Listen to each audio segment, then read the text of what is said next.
Melanjutkan video tentang pakan gratis tinggi protein. Azolla ini sangat mudah untuk dibudidayakan sendiri di rumah. Jadi, insya Allah kita dapat memiliki sendiri sumber pakan alternatif yang tinggi protein. Yuk, kita lanjutkan dengan praktek langsung.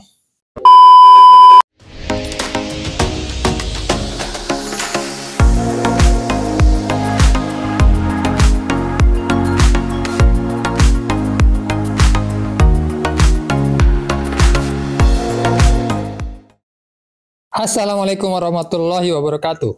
Apa kabar pemirsa Tani di Kota? Semoga sehat dan bahagia selalu ya. Amin. Melanjutkan video tentang pakan gratis tinggi protein, di mana Bang Tani memanfaatkan satu tumbuhan paku-pakuan yang dikenal dengan nama Azolla. Azolla ini memiliki banyak nutrisi yang cocok dengan unggas. Salah satunya ayam white leghorn. Nutrisi andalan yang terkandung dalam Azolla adalah protein dengan kadar minimal 19% hingga 30%. Bahkan katanya lebih, tergantung kondisi dan kadar airnya. Kandungan protein 19% ini setara dengan kandungan protein pakan pabrikan 512 yang sangat terkenal di pasaran. Kabar baiknya, Azolla ini sangat mudah untuk dibudidayakan sendiri di rumah. Jadi, insya Allah kita dapat memiliki sendiri sumber pakan alternatif yang tinggi protein dan bisa didapatkan gratis setiap hari di rumah. Bagaimana cara yang paling mudah untuk membudidayakan Azolla? Saksikan terus video ini sampai selesai, karena Bang Tani juga akan berikan kesimpulan di bagian akhir video ini nantinya.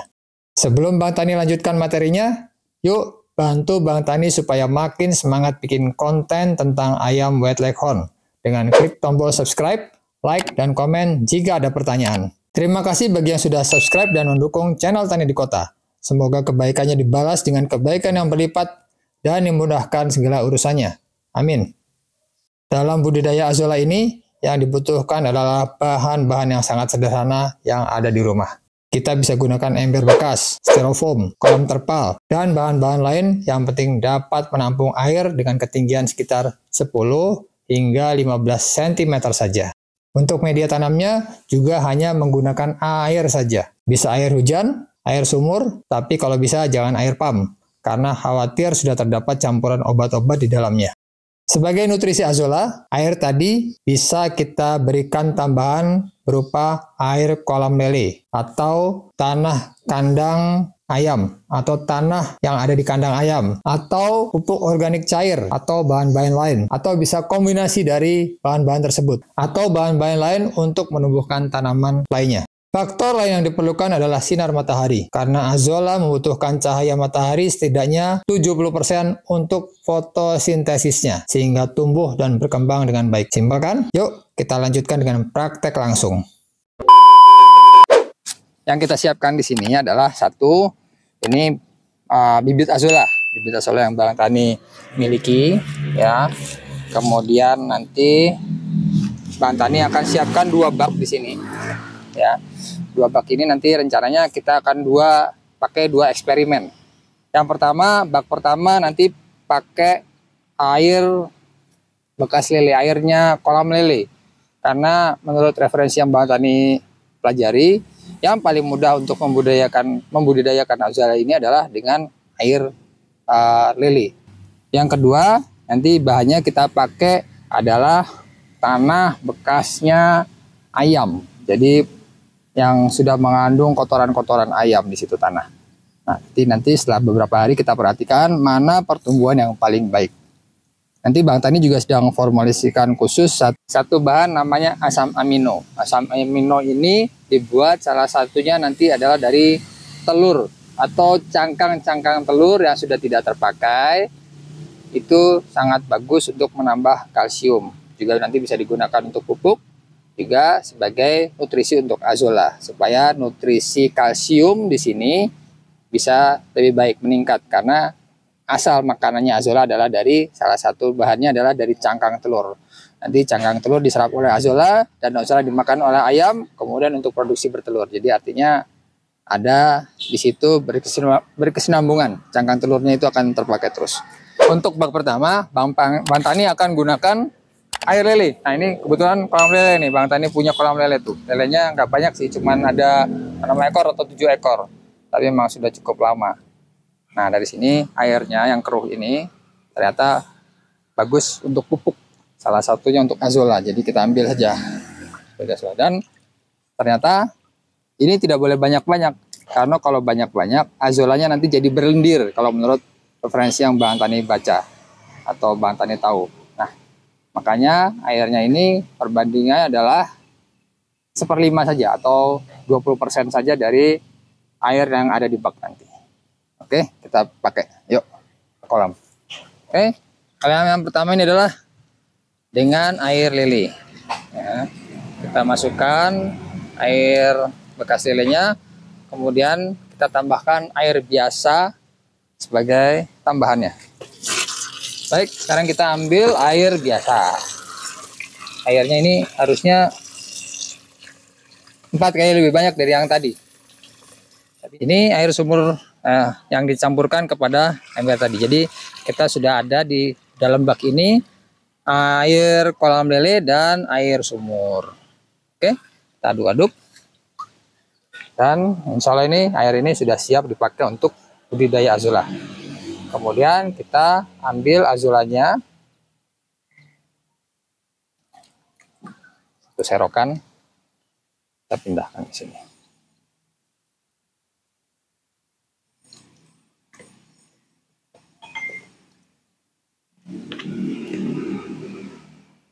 Baik, azolla ini dari referensi yang Bang Tani baca perlu cahaya maksimal 70%. Jadi jangan dikasih frontal juga kepada matahari, nanti juga nggak baik.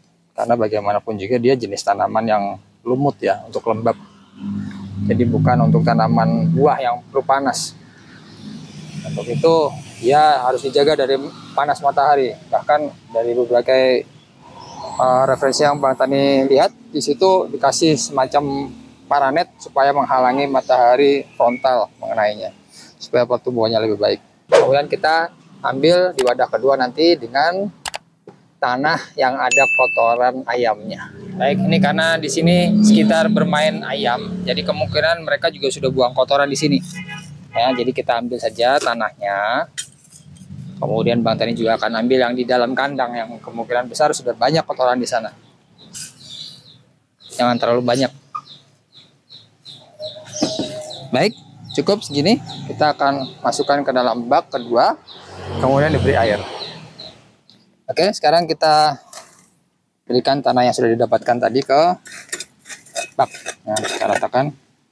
Kalau yang ini Bang Tani gunakan, ini kombinasi keduanya, yaitu air dari kolam lele dan ini juga tanah. Jadi dua kombinasi. Sekarang Bang Tani ambil air dulu ya, akan isi ini dengan air. Oke, airnya sudah didapat, kita masukkan air ini ke dalam kolam.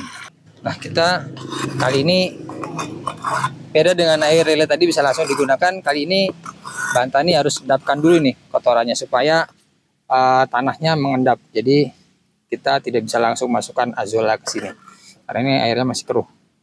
Ini karena tadi Bang Tani mengambil yang di kandang mengandung sekam, jadi sekamnya kayaknya tidak digunakan ini. Jadi sebaiknya disaring saja. Supaya yang kita pakai adalah airnya saja, air dan tanahnya, sekamnya nggak perlu. Baik, setelah berapa menit kita endapkan airnya supaya pasirnya dan tanahnya turun. Sekarang tinggal masukkan benih azollanya, bibit azollanya dalam sama, biasanya 1 serokan.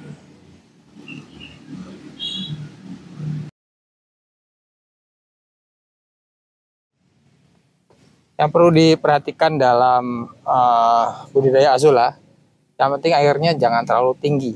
Jadi dia nggak butuh air tinggi-tinggi supaya nutrisi yang ada di dasar bak ini bisa terserap baik oleh azolla. Kalau dia terlalu tinggi, mungkin sampai 50 cm atau apa, sementara nutrisinya ada di bawah, dia nggak sampai. Karena akar azolla itu pendek sekali, nggak tinggi, cuman mungkin sekitar 5 cm. Ya, jadi airnya pun nggak perlu banyak-banyak. Jadi Bang Tani juga ambil cuma setengah jari. Di sini cuma setengah jari, ya, supaya nutrisi yang ada di air ini bisa terserap. Demikianlah konten kita hari ini. Semoga memberikan manfaat. Bang Tani berikan sedikit kesimpulan dari video kali ini sebelum ditutup, bahwa pakan dengan protein tinggi sangat dibutuhkan oleh hewan ternak, salah satunya unggas, khususnya ayam, baik ayam petelur maupun pedaging. Namun, harga pakan yang tinggi protein biasanya mahal, dan kini insya Allah kita sudah memiliki solusinya, yaitu dengan membudidayakan azolla di rumah. Selain mudah tumbuh dan tidak merepotkan, kadar proteinnya juga sangat memadai untuk pakan ayam-ayam kita, tanpa perlu difermentasi atau diolah lagi. Mari kita mulai membudidayakan azolla di rumah supaya kita bisa menjadi peternak mandiri, tidak lagi tergantung pada pakan pabrikan yang harganya terus naik. Semoga video kali ini dapat memberikan inspirasi. Silahkan share ke rekan lain supaya kita turut berbagi pengetahuan bagi sesama. Siapa tahu hal kecil ini dapat membantu menyelesaikan masalah banyak orang. Bahkan mungkin juga persoalan bangsa kita yang kita cintai bersama ini. Nanti apabila ada pertanyaan lain, bisa gunakan kolom komen atau bisa juga gabung di grup Telegram Tani di Kota. Linknya ada di bawah. Bagi yang ingin tahu lebih banyak tentang ayam White Leghorn, silahkan tonton video-video yang sudah Bang Tani buat di channel ini. Dan bagi yang ingin berkomunikasi langsung dengan Bang Tani, silahkan gunakan link sosial media Bang Tani di bawah. Dan bagi yang ingin membeli produk-produk Tani di Kota, seperti telur tetas, herbal, anak ayam, DOC, atau bahkan mungkin nanti azollanya, silahkan klik link Tokopedia di bawah ini. Akhirnya, jangan lupa untuk selalu bersyukur.